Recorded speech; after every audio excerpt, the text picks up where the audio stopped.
Hello chess fans, a new top tournament has just begun. It's the Prag Masters, which is taking place this week in Czech Republic. And what an event it is with some of world's best players. In this video, we're going to check out an absolute top game played between Vincent Keymer and his opponent is Wei Yi from China. What an incredible game.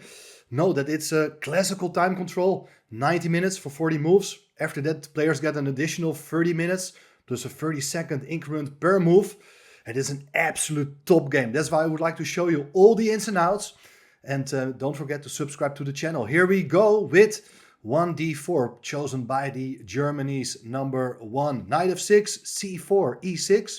And after knight c3, bishop b4, it's an Nimzo Indian.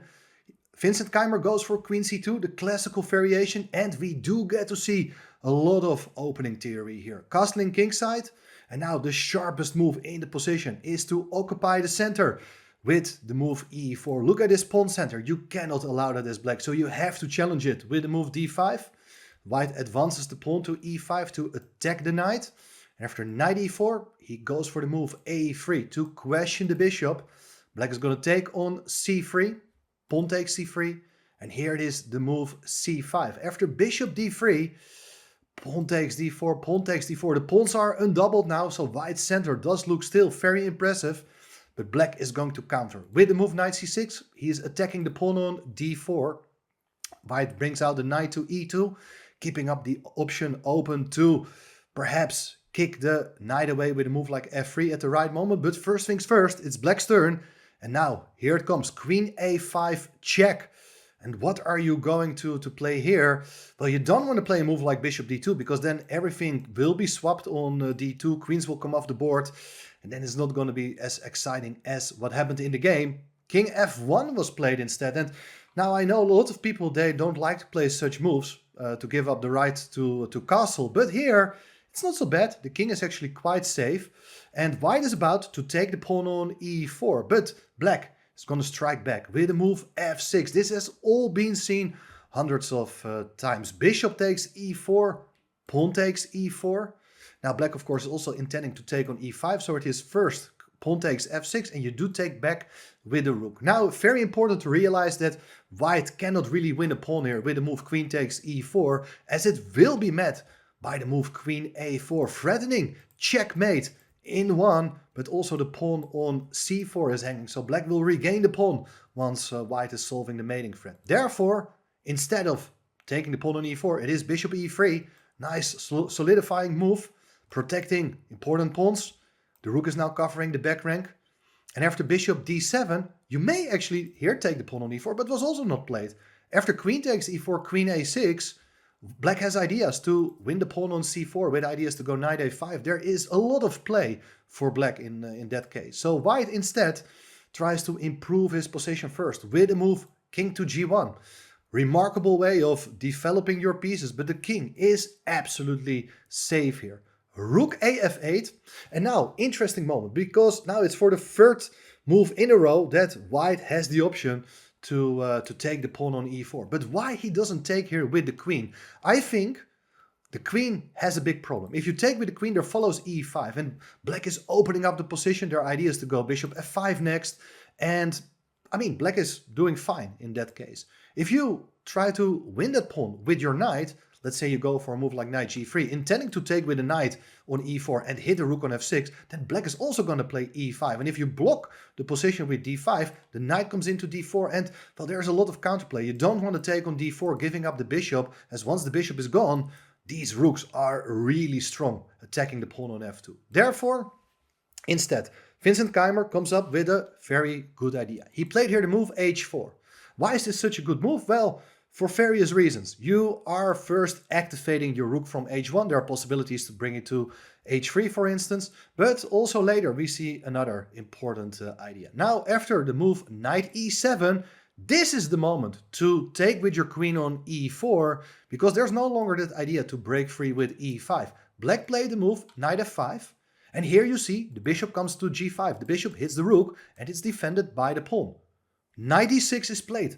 Very interesting counter-attacking move. You're not going to move the rook away. You're attacking the queen. And if the queen goes, for instance, to e5, was not played in the game, but let me show you this idea. There's queen takes, pawn takes. This looks like a devastating double attack, but there is rook takes f2. And if you do take the knight, well, then black can also take the white knight, and black is absolutely fine. So instead of offering the exchange of queens with queen e5, there's queen d3, keeping the pawns protected. The rook is still hanging here. You may go somewhere with your rook. You can also take the pawn on f2. But that is what Vincent Keymer wanted. He played here the move bishop to e7 with a double attack against the rook on f8, against the knight on d6. And what is black going to do? Is he going to lose material? Just wait a second. Bishop c6 was played.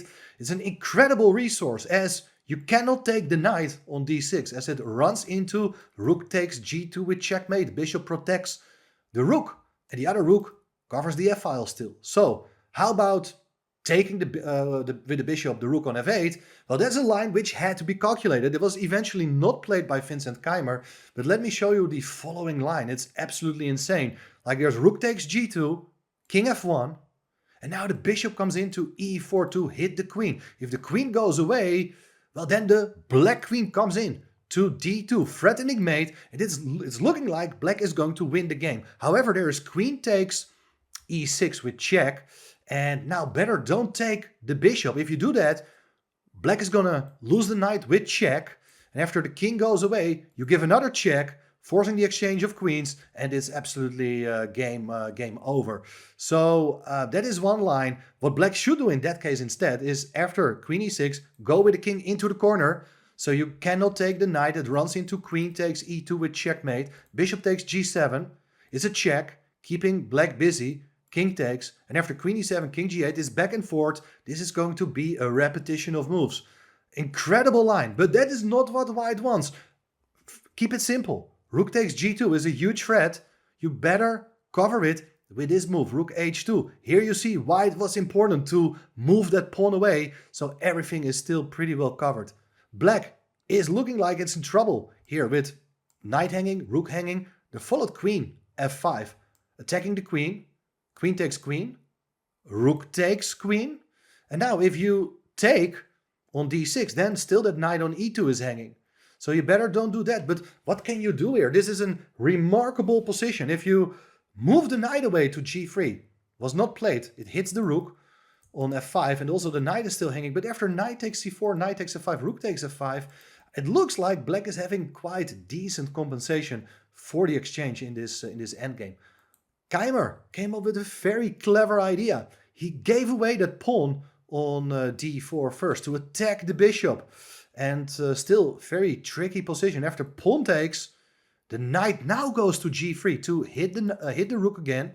And after knight takes c4, look at the difference. Now the bishop can go to c5 to attack the rook on f2. If the rook goes away somewhere, then the rook on f5 is no longer defended. You have to stay on the f-file. Rook from f2 to f4, knight takes f5, rook takes, and bishop takes a7. I mean, it's still a very tricky endgame. White is up an exchange against the pawn, but is it enough to win the game? Let's find out. What should black do?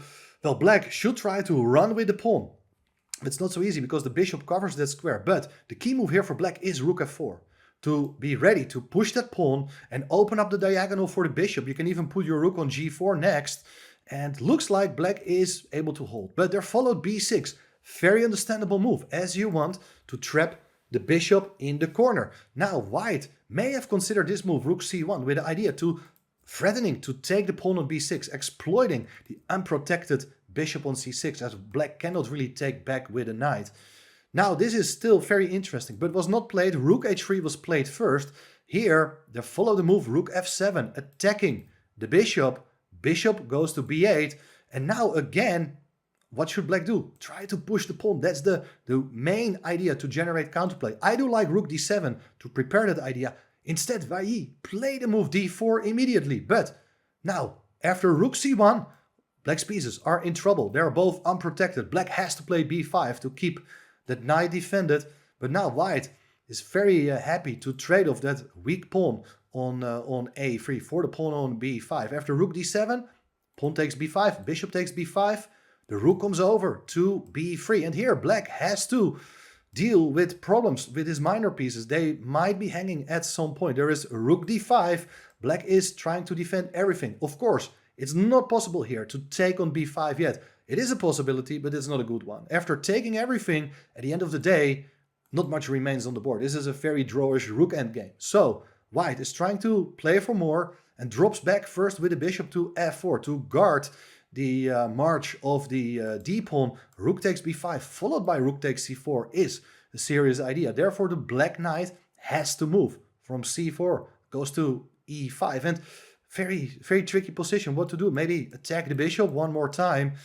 Rook c8 was played, also very understandable. It's a check. King f7, rook c7, forcing the king to go up, because if you go back, well, another rook will come in and there might be mate very soon. So king f6, rook b7. Here you're attacking the bishop from a different angle.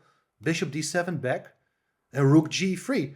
White is all of a sudden starting an attack against the black king and the pieces on that side of the board. If you do push the pawn, bishop can come back in time, and at some point bishop c3, attacking the king and the knight, that could be quite tricky. It's an interesting line, but they're followed knight to g4. Black is blocking the g file, and look at this knight. It's taking away squares from the white king. Bishop g5 check played in the game. King f5, rook f3, king g6. The king is safe, but again another check. Rook b6, king h5, and here the rook comes in to f7. And you can see that with rook takes g7, rook takes h7, white is very close to create a mating net. But it's black's turn first, and black played here the move rook to a5. Don't take on g7 here. It will be met by a rook a1, and it's black who is delivering checkmate in that case. An absolutely incredible resource. Therefore, at this point, white played here the move rook to d6, controlling the bishop and the pawn. Everything is perfectly under control. But now, bishop f5. What an incredible move, as you're preventing the rook from getting back. So now the threat of rook a1 has been renewed. Bishop to c1. What a move, blocking a check on the first rank. And here the pawn goes to d3. Rook takes g7. And how are you going to activate your pieces? I mean, rook g5 is a big threat. Maybe you can play something like rook e5 and create a counter threat on e1. Not so obvious. King takes h4 first was played. Maybe at the right moment the king can even join the attack himself. But what to do here? Rook f7 played to be able to come back with the rook and at least keep an eye on the bishop. Still an absolutely tricky position. I think rook e5 is actually a good move. Threatening mate, if you do stop it with bishop d2, rook e2, you take the bishop on f5, rook takes d2. How to evaluate this endgame? Probably it's a draw, but God knows what's happening here. I have no idea. Bishop e4 instead was played. That's another incredible resource. Rook comes to d4 to hit the bishop. And now, key moment in the game. I mean, both players getting lower on time. Here, Wei Yi dropped back with the bishop to f5. That was a serious mistake. What can black do here is, again, play the move. Rook to a1 with the idea to take here. And if you go back with the rook to f1, this is absolutely insane. You're defending the bishop. You're hitting the bishop on e4. And if you go back with the bishop, then it's bishop g5 with a discovered check. You're going to win the rook on a1. However, instead of going away with a bishop from e4, apparently this move, rook to a2, would still have saved the game. After rook takes e4, you can play the move d2, and the bishop is trapped, cannot go anywhere. You have to give it up. And after rook takes d2, white is up the exchange, but is it winning? I don't know. Black is going to put a pawn on h5, and it looks like black is rock solid. And since the white king is also caught in this sort of mating net, the white rook can not really easily leave the back rank. It does look very drawish to me. Now let's get back to the game and see what happened as they followed bishop f5. And here the rook comes into f4. You're threatening to take the bishop on f5. If you play rook a1, the idea is that you don't take the bishop, but you go back first to f1 with similar ideas as the bishop is hanging and bishop g5 is a serious threat again. Therefore, black, instead of rook a1, started here with a move d2, threatening to take the bishop to promote a pawn. You have to take. Rook a1 check. You have to block with a rook. Rook takes rook. King takes rook. And again, we have an endgame in which white is up the exchange, but there's only one pawn left. I mean, imagine that pawns will be exchanged.